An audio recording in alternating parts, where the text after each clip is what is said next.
श्री परमात्मने नमः। श्री वाल्मीकि रामायण उत्तरकांड 51वां सर्ग। मार्ग में सुमंत्र का दुर्वासा के मुख से सुनी हुई भृगु ऋषि के शाप की कथा कहकर तथा भविष्य में होने वाली कुछ बातें बताकर लक्ष्मण के दुखी मन को शांत करना। तब महात्मा लक्ष्मण की प्रेरणा से सुमंत्र जी दुर्वासा जी की कही हुई बात उन्हें सुनाने लगे। लक्ष्मण, पहले की बात है, अत्रि के पुत्र महामुनि दुर्वासा वशिष्ठ जी के पवित्र आश्रम पर रहकर वर्षा के 4 महीने बिता रहे थे। एक दिन आपके महातेजस्वी और महान यशस्वी पिता उस आश्रम पर अपने पुरोहित महात्मा वशिष्ठ जी का दर्शन करने के लिए स्वयं आ गए। वहां उन्होंने वशिष्ठ जी के वाम भाग में बैठे हुए एक महामुनि को देखा, जो अपने तेज से मानो सूर्य के समान देदीप्यमान हो रहे थे। तब राजा ने उन दोनों तापस शिरोमणि महर्षियों का विनयपूर्वक अभिवादन किया। उन दोनों ने भी स्वागत पूर्वक आसन देकर पाद्य एवं फल मूल समर्पित करके राजा का सत्कार किया।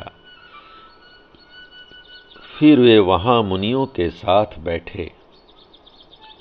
वहां बैठे हुए महर्षियों की दोपहर के समय तरह तरह की अत्यंत मधुर कथाएं प्रारंभ हुईं।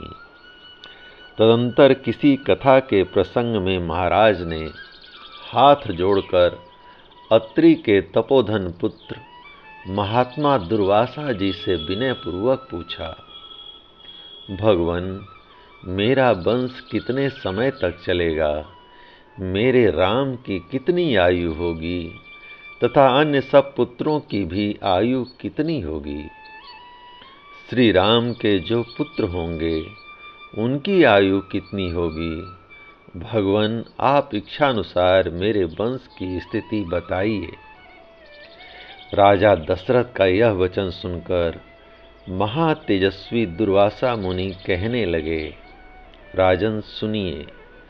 प्राचीन काल की बात है, एक बार देवासुर संग्राम में देवताओं से पीड़ित एवं दैत्यों ने महर्षि भृगु की पत्नी की शरण ली। भृगु पत्नी ने उस समय दैत्यों को अभय दान दिया और वे उनके आश्रम पर निर्भय होकर रहने लगे।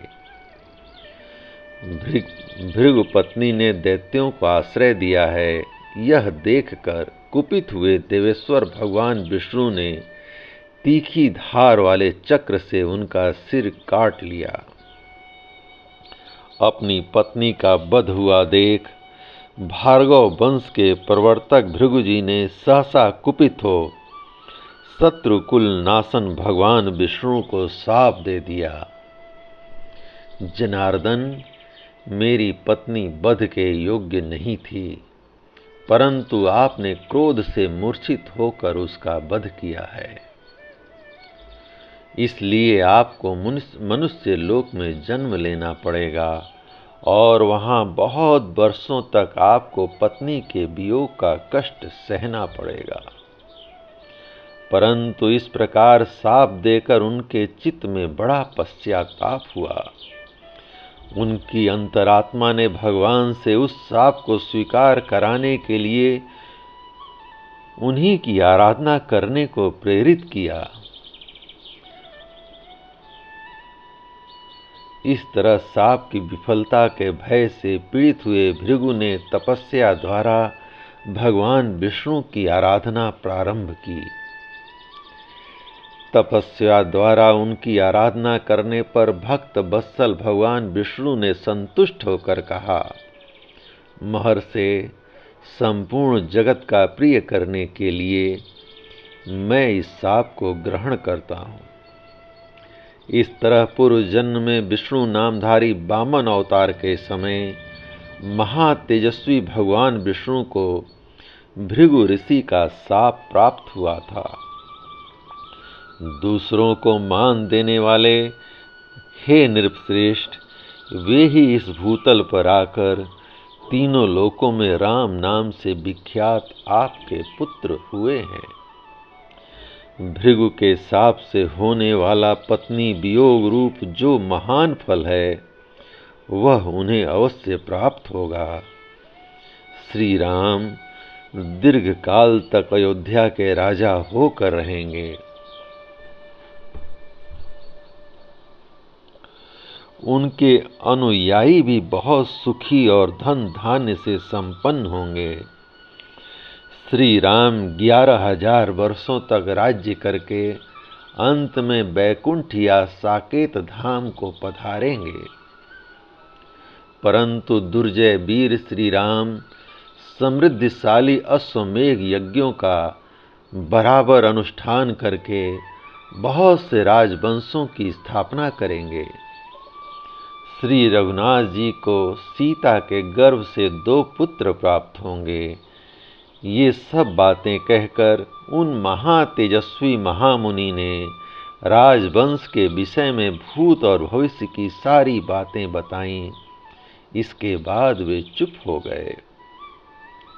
उन दुर्वासा मुनि के चुप हो जाने पर महाराज दशरथ भी दोनों महात्माओं को प्रणाम करके फिर अपने उत्तम नगर में लौट आए।